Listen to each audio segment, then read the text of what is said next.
கொழும்பில் சொகுசு அடுக்குமாடி குடியிருப்புகளை வாங்க, அழகான வீடுகளை கட்டிக்கொள்ள ராயல்டி இன்ஜினியரிங், வெள்ளவத்தை ஐபிசி ரோட்டில், வெள்ளவத்தை ஃபசஸ் லேனில்.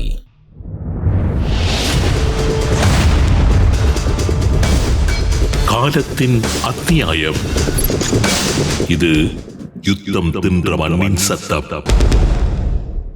இலங்கையின் அரசியலமைப்பு மற்றும் சட்டத்தின் ஆட்சியை சவாலுக்கு உட்படுத்தும் வகையில் இலங்கையின் போலீஸ் திணைக்களம் மற்றும் விசேட அதிரடிப்படை ஆகியவற்றின் உயர் அதிகாரிகளை உள்ளடக்கிய அதிகார துஷ்பிரயோகங்கள் மற்றும் மறைமுக அரசியல் வலையமைப்புகள் செயற்பட்டு வருவதாகவும், இவை இலங்கையின் பாதாள உலகங்களுடன் தொடர்புடையதாகவும் தென்னிலங்கையின் வலையொளி பதிவாளர்கள் கூச்சலிட்டுக் கொண்டிருக்கிறார்கள்.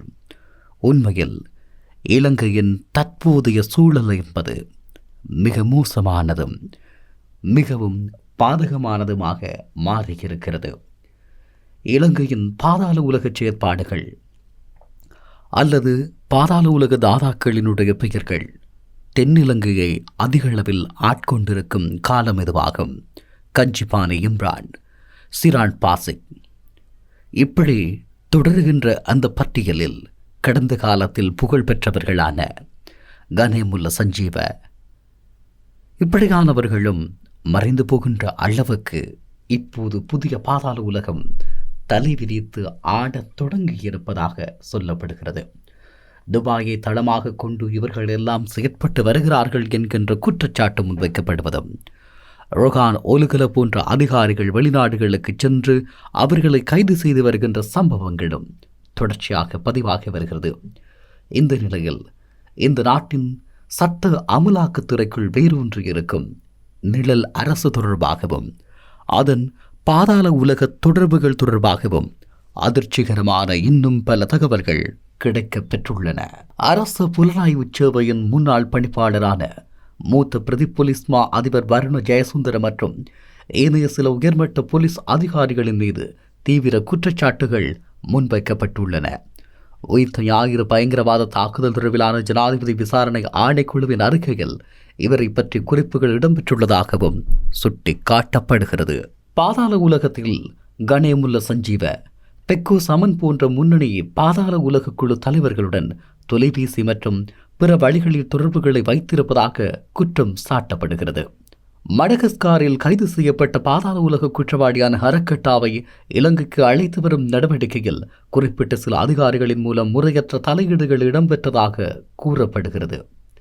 அதே நேரம் பாதாள உலக குழுக்களுக்கும் போலீஸ் விசேட அதிரடிப்படைக்கும் இடையே நிலவும் சில சர்ச்சைக்குரிய தொடர்புகள் குறித்து விசேட அதிரடிப்படையின் புலனாய்வு பிரிவினர் தயாரித்துள்ள அறிக்கை ஆதாரங்களும் சுட்டி காட்டப்பட்டு இவையெல்லாம் மிக முக்கியமான பேசுபொருட்களாக தென்னிலங்கை எங்கும் பற்றி எரிந்து கொண்டிருக்கிறது.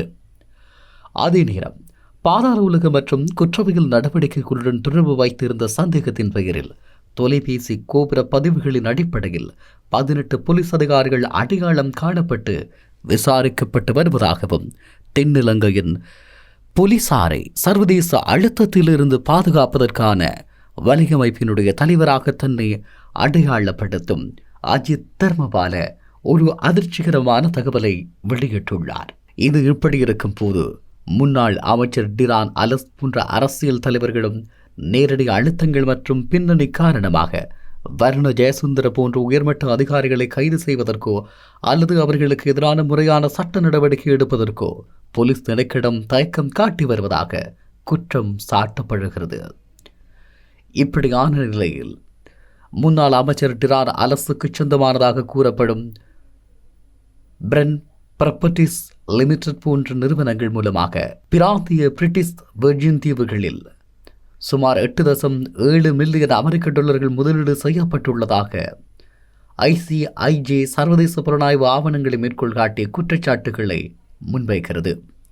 அதே நேரம் அவருக்கு சொந்தமான பத்திரிகை நிறுவன ஊழியர்களுக்கு பல மாதங்களாக ஊதியம் வழங்கப்படாமை மற்றும் தொழிலாளர் சட்டங்களை மீறிய செயற்பாடுகள் குறித்தும் ஊடக தளங்களில் விவாதிக்கப்பட்டும் வருகிறது. போலீஸ் தலைமையகத்தின் மனிதவள மேலாண்மை பிரிவின் பிரதி போலீஸ் மா அதிபர் சிசிரகுமாரவின் செயற்பாடுகள் குறித்தும் பல கேள்விகள் தென்னிலங்கையில் இப்போது எழுந்து வருகிறது.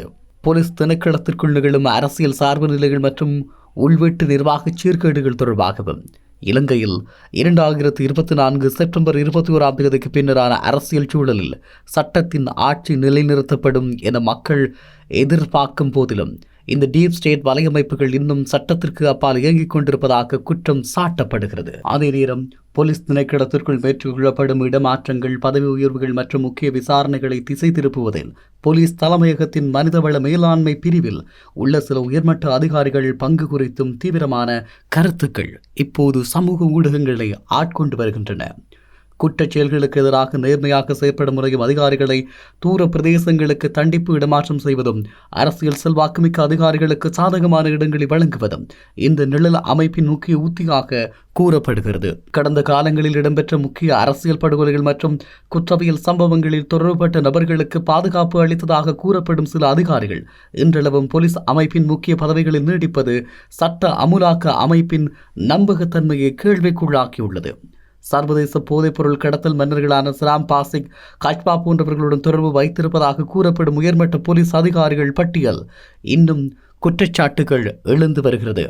அந்த அடிப்படையில் போலீஸ் விசேட அதிரடிப்படையின் புலனாய்வு பிரிவு தயாரித்திருக்கும் ரகசிய அறிக்கைகளில் சில மூத்த போலீஸ் அதிகாரிகள் மற்றும் போதைப் பொருள் கடத்தல்காரர்களுக்கு இடையிலான பண பரிவர்த்தனைகள் பற்றிய ஆதாரங்கள் இடம்பெற்றுள்ளதாக கூறப்படுகிறது. அதே நேரம் புலனாய்வு ஆதாரங்கள் இருந்த போதிலும் இந்த டீப் ஸ்டேட் அதிகாரிகளை பாதுகாப்பினால் சட்ட நடவடிக்கைகள் தாமதப்படுத்தப்பட்டு வருவதாகவும் சுட்டிக்காட்டப்படுகிறது. இந்த நிழல் உலக கட்டமைப்பை பற்றி வெளிப்படையாக பேசும் வெகு சில சுயாதீன ஊடகவியலாளர்கள் மற்றும் செயற்பாட்டாளர்கள் தொடர்ந்து கண்காணிக்கப்படும் அச்சுறுத்தப்பட்டும் வருவதாகவும் லஞ்ச ஊழல் ஆணைக்குழு மற்றும் ஏனைய அதிகாரப்பூர்வ அமைப்புகளில் அளிக்கப்பட்ட பல புகார்கள் விசாரணைகளின்றி முடக்கப்பட்டுள்ளதாகவும் குற்றம் சாட்டப்படுகிறது. புதிய அரசியல் ஆட்சியில் சட்டத்திற்கு மேலவரும் இல்லை என்ற கோட்பாடு உறுதியளிக்கப்பட்ட போதிலும் அரசு இயந்திரத்திற்குள் வேரூன்றியுள்ள இந்த பழைய ஊழல் அதிகாரிகளை உடனடியாக அகற்றாவிட்டால் நாட்டின் சட்ட ஒழுங்கு சீர்குலைவதை தடுக்க முடியாது என்பதே மிக முக்கியமான கருத்தாளமிக்க கருத்தாக மாறியிருக்கிறது. இலங்கையின் தென்னிலங்கை பிராந்தியம் இப்போது போதைப்பொருள் வர்த்தகர்களுடையதும் அதேபோல பாதாள உலக தாதாக்களினுடைய சாம்ராஜ்யத்தினுடைய பேசுபொருளாக மாறியிருக்கிறது என்பது குறிப்பிட்டு சொல்ல வேண்டிய ஒன்றாகும். அண்மைய நாட்களில் அரசும் பாதுகாப்பு தரப்புகளும் மேற்கொள்ளுகின்ற இவர்களுக்கு எதிரான நடவடிக்கைகள், தொடர் விசாரணைகள், தண்டனைகளை நோக்கி நகர்த்தப்படுமா அல்லது இவர்கள் வெறும் பேசுபொருட்களாக இருப்பார்களா என்பது மிகப்பெரிய எதிர்பார்ப்புகளை ஏற்படுத்தி இருக்கிறது.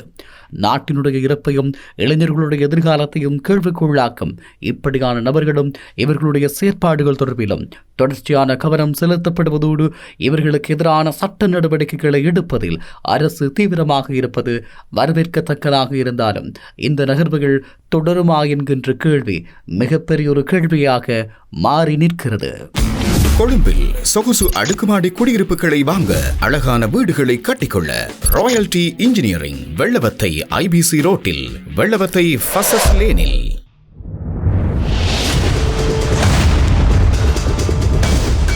காலத்தின் அத்தியாயம்.